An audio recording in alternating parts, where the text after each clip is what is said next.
गोपीनाथ मुंडे काँग्रेसमध्ये येणार होते असा गौप्यस्फोट माजी मुख्यमंत्री पृथ्वीराज चव्हाण यांनी केलाय। मात्र गोपीनाथ मुंडेंचं काँग्रेस प्रवेशाचं सत्य काय? पृथ्वीराज चव्हाणांची 2014 पासूनची कोणती इच्छा अपूर्ण राहिली आहे? माजी मुख्यमंत्री पृथ्वीराज चव्हाण यांच्यासोबत एक्सक्लुझिव्ह संवाद साधलाय आमचे प्रतिनिधी मिलिंद भागवत यांनी।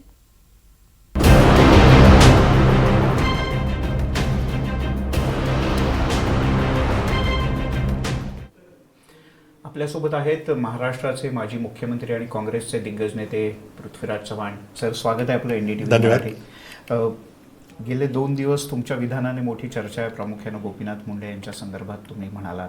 तर त्यावेळेचा इतिहास ज्यांना माहिती आहे त्याच्यापैकी काही जणांना नक्की माहिती आहे की गोपीनाथ मुंडे काँग्रेसमध्ये जाणार अशी चर्चा होती, काही भेटी झाल्या होत्या। पण नंतर असं नेमकं काय झालं की शेवटच्या क्षणी निर्णय बदलला? त्याबद्दल मी काल बोललोय। ते पहा, गोपीनाथ मुंडे हे महाराष्ट्राचे एक मास लीडर होते आणि मला वैयक्तिक त्यांच्याबद्दल खूप आदर होता। ते मित्र होते मी असं म्हणणार नाही, पण आमचे चांगले अत्यंत सौहार्दपूर्ण संबंध होते। ते जेव्हा यायचे ते पक्षांतर्गत व्यथा मांडायचे, स्पष्टोक्त होते आणि व्यथा मांडता मांडता नागपूरची 2 जण असा उल्लेख त्यांचा परत जायचा, बरेचसे संदर्भ होते। आणि त्या वातावरणामध्ये मला वाटतं दिल्ली येऊन ठरलं किंवा आणखी कुठं ठरलं, मी काही त्याला सुरुवात केली नव्हती, पण नंतर माझ्या कानावर आलं की ते येणार आहेत पण मग नंतर मी पुढं चर्चा दिली आणि महाराष्ट्रात मी त्यावेळेला मुख्यमंत्री होतो। सोनिया गांधींना जाऊन भेटलो आणि विचारलं की म्हणलं महाराष्ट्रातला एक फार मोठा नेता, ओबीसी नेत्यावर म्हटलं नाही किंवा समाजाचा नेता म्हटलं, नेता, तर ते नेतेच होते, महाराष्ट्राचे मास लीडर होते। मोठा नेता येणार आहे, आपल्या त्या विभागातही कोण नाही आहे आणि खूप मोठी पोकळी आपली भरून निघेल आणि त्यांना घ्यावं। तर त्यांना त्याची माहिती होती, कारण ते लोकसभेचे सदस्य होते। सोनियाजी त्यांना रोज सदस्यांना पाहत होत्या आणि ते त्यावेळेला भारतीय जनता पक्षाचे विरोधी पक्षाचे उपनेते होते। तर त्या लगेच म्हटलं की ते येत असतील पक्षात तर त्यांना अवश्य घे। पक्षप्रवेशाची मी परवानगी घेतली। गोपीनाथजी मला काय म्हटले की मला ताबडतोब माझ्या खासदारकीचा राजीनामा द्यावा लागेल आणि पोटनिवडणूक लढावी लागेल आणि नागपूरचे 2 मला काही निवडून देऊ देणार नाहीत, तर म्हणून मला मंत्रीपद पाहिजे, म्हणजे मी थोडंसं चांगली लढत देऊ शकेन। म्हटलं काय मला वाटत नाही अवघड आहे म्हटलं, पण म्हटलं कॅबिनेट काही होणार नाही, पण राज्यमंत्री किंवा स्वतंत्र प्रभार असं काहीतरी देता येईल म्हटलं। ते तो पुढे गेलं। माझी चूक अशी झाली की मी सोनिया गांधीची परवानगी घेतली पण मनमोहन सिंगची बोललो नाही, आणि फार माझा मूर्खपणा झाला। माझ्या राजकीय आयुष्यातली एक मोठी चूक मी त्याला मानतो। बाबा, हे पटत नाही की सोनिया गांधींनी सजेस्ट केलं आणि मनमोहन सिंगांनी नकार दिला? नाही, असं नाही। सोनिया गांधींनी पक्षप्रवेशाला परवानगी दिली, आता अटी शर्ती ह्यात आम्ही ठरवायच्या ना, त्यांच्यापुढं काही थोडीच करणार की किती तारखेला करायचं आणि कुठं करायचं, ते त्या डिटेल्सचा भाग आहे। आणि शेवटी काय आहे की आपल्या परंपरेमध्ये पक्षाध्यक्षाचं एक स्थान असतं आणि मुख्यमंत्र्यांचं पंतप्रधानाचं स्थान असतं।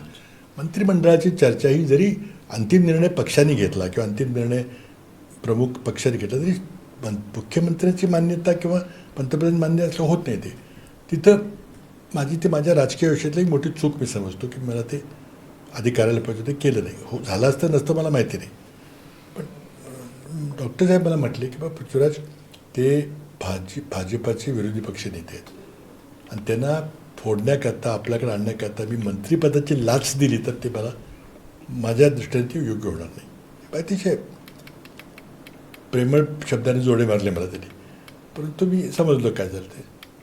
आणि मी गोपीनाथजीने विचारलं, म्हणजे ते होत नाही, पण नाही झालं तर चालेल का? तुम्ही निवडून आल्याबरोबर लगेच त्याच्याबद्दल काय अडचण नाही, पण तुम्ही खासदार झाला पाहिजे आपल्या पक्षाच्या तिकिटावर। ते म्हणजे नाही, ते मला ते अवघड होईल मला, त्यामुळे काही फार त्रास देतील वगैरे। तर त्यानंतर माझं असं स्पष्ट मत आहे की मुंडे जर आमच्याकडे आले असते तर 2014ला आमच्या पक्षाचा पराभव झाला नसता, आम्हाला बहुमत मिळालं असतं, सरकार काँग्रेसचंच झालं असतं। पण तिथं पुढं जाऊन मी म्हटलो की कदाचित आमच्या मित्रपक्षाने माझ्या नावाला विरोध केला असता, कारण आमचं जे काही मी आपलं थोडंसं भ्रष्टाचाराच्या विरोधात काही मोहीम उघडली होती ती काही जणांना आवडली नाही, त्यामुळं मी काही मुद्दाम काहीतरी कोणाला तरी टार्गेट करतो असा गैरसमज झाला काही लोकांचा, त्यामुळे कदाचित मला विरोध झाला असता हे मला माहिती आहे. पण त्यावेळेला मी स्वतःहून मुंडे साहेबांचं नाव मुख्यमंत्री पदाकरता, काँग्रेस पक्षाच्या महाराष्ट्राच्या मुख्यमंत्री पदाकरता मी नाव सुचवलं असतं.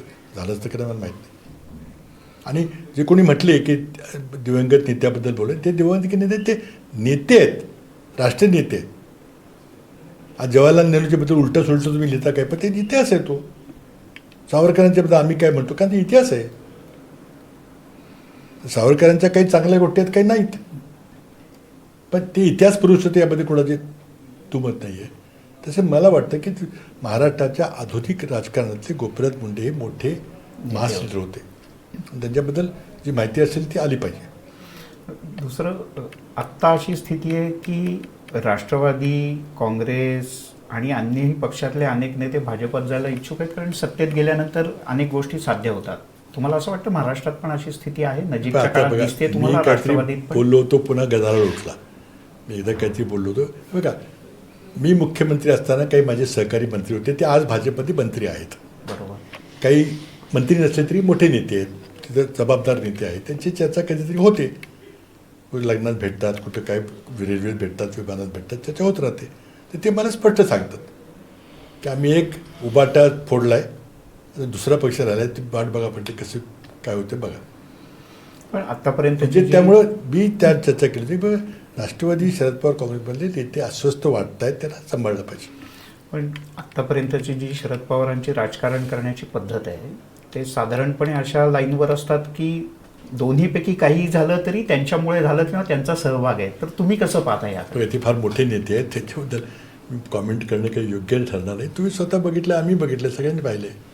पण मग तुम्हाला असं वाटतं नजीकच्या काळात असं काही होऊ शकतं? राष्ट्रवादी, काँग्रेस जर तुम्ही एकत्र येणार नाही, जर कदाचित तुम्ही भाजपात जातील. खासदार, पंतप्रधान भेटले, त्याबद्दल काही बोलणार असं तर मला वाटतं त्यात काही गैर नाही आहे. शेवटी खासदारांना कामं करायचं असतात, त्यांची मतदारसंघातली कामं असतात, आणि पंतप्रधानाशिवाय आणखी मोठं कोण आहे, तर त्यांना जाऊन भेटलं आणि आपली कामं सांगली तर काही गैर नाही आहे. समजा त्या मिटिंगमध्ये पक्षांतर करायचं का नाही अशी चर्चा झाल्याचं का ते मला वाटत नाही, कारण अशी जाहीर चर्चा होत नाही. सहज गुप्त भेटी होऊ शकतात, करायचं असं ते करू शकतात. त्या भेटीमुळं कोण म्हटलं तर ते योग्य नाही. ते सगळे आमचे मित्र आहेत, सहकारी आहेत, आपल्या मतदारसंघाकरता ते भेटायला गेले होते. पंतप्रधानाचं कर्तव्य आहे, कोणी खासदार भेटायला तर त्यांनी भेटलं पाहिजे. पण मग आता राष्ट्रवादीच्या 2 झाल्या, तशा 3 पण होऊ शकतात. ती काही भविष्यात एक काय राजकीय अभ्यासक म्हणून तुम्ही निश्चित नाही, मत पण मांडू मी शकता. काय एवढंच म्हटलं मी की माझी जी माहिती आहे, सत्ताधारी पक्षाकडून प्रयत्न चाललेला आहे. एक, प्रत्येकाला सत्तेमध्ये सहभाग घ्यावा, आपली कामं व्हावीत वगैरे वगैरे, कॉन्ट्रॅक्ट मिळावीत हे वाटतं. पुन्हा निवडून यायचं आहे, आणि आपण काही केलं नाही तर निवडून येणार नाही, आणि तुम्ही पक्षात आल्याशिवाय तुमचं आम्ही काही काम करणार, तर मुख्यमंत्री सरळ सांगतात. काल मग एक आमदार भेटले, आमच्या पक्षातले माजी आमदार, ते म्हटले मला खूप त्रास होतो आहे, मी मुख्यमंत्र्यांना भेटलो. ते म्हटलं तुझी सगळे कामं करतो, पक्षात ये. उघड सांगितलं त्यांनी, मला नावसुद्धा सांगितलं कधी तुम्हाला.